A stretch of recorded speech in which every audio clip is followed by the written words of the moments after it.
This is David Sigg with offgridliving.com. The most important thing you need to take away from this lesson is the most cost-effective thing you can do is air seal your home. This one action alone can reduce your energy consumption by as much as 50%. In the download section of this page, it contains a detailed overview of what needs to be done along with step-by-step instructions. It contains more information than this video, so be sure to download it and work from it. Okay, so now we're getting into the nitty-gritty of this course. It's not pretty, it's not sexy, but it will save you a ton of money. You may wish to tackle some or most of this project yourself. Most of the tools required are simple ones, and you probably already have them around the house. Air sealing your house doesn't require extensive knowledge or building experience. Most of this is common sense. If you do decide to do it yourself, you'll realize considerable savings in doing so. You may also wish to hire a contractor or a handyman to do the job for you. Nothing wrong with that either. The do-it-yourself approach doesn't appeal to everybody. If you do hire a contractor, you'll go forearmed, knowing exactly what has to be done and whether the person you hire is doing a good job.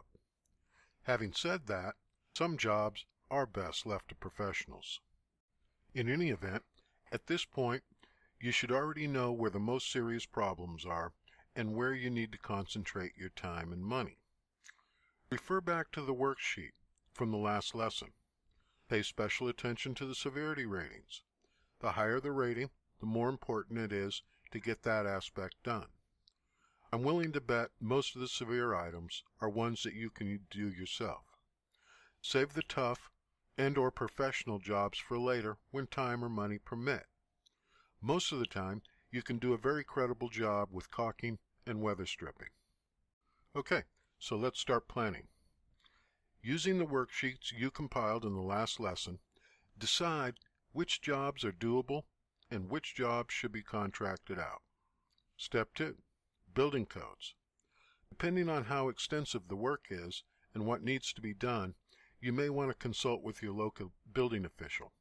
I know, lots of horror stories abound. The truth is, they are a free resource of information and techniques you shouldn't overlook. They can provide guidance on technical issues as well as dependable, local people to do the job. Safety. Don't be an idiot. Climbing around on ladders, working around insulation in the attics with no flooring or footing is dangerous. You'll step through the ceiling and maybe into the ground floor in a heartbeat. Use basic safety equipment. Steel-toed shoes, dust masks, work gloves, eye protection if needed. Make sure you have more than enough adequate light, especially when working in the attic or around the sills in the basement. Stopping the air leaks once and for all. Now that we know where the air leaks are, we're going to start the business of sealing the most common ones. And they would be plumbing penetrations through the floors and ceilings, chimney penetrations through the floors and ceilings, fireplace dampers, attic access hatches, recessed lights and fans, wiring penetrations through the floors, ceilings, and walls, electrical outlets and switches on exterior walls, and windows, doors, and baseboard moldings. Caulking. Caulking is done with an inexpensive caulking gun and a tube of sealant. Just about any home improvement store will carry them. There are literally hundreds of caulking materials available. Discuss with the salespeople the best one for your project, or simply read the various information available about each. Avoid the temptation to purchase cheap, poor quality caulking material.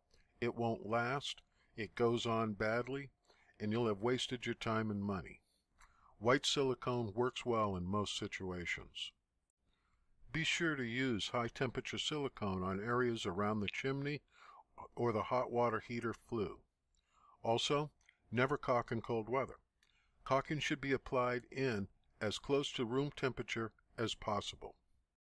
So what you're going to do is identify the areas to be caulked and determine the correct sealant for the job. Okay, time to get your hands dirty. As a general rule, the areas that follow are where you'll want to pay the most attention. You'll want to caulk behind the baseboard, the ceiling moldings, and around the windows and doors.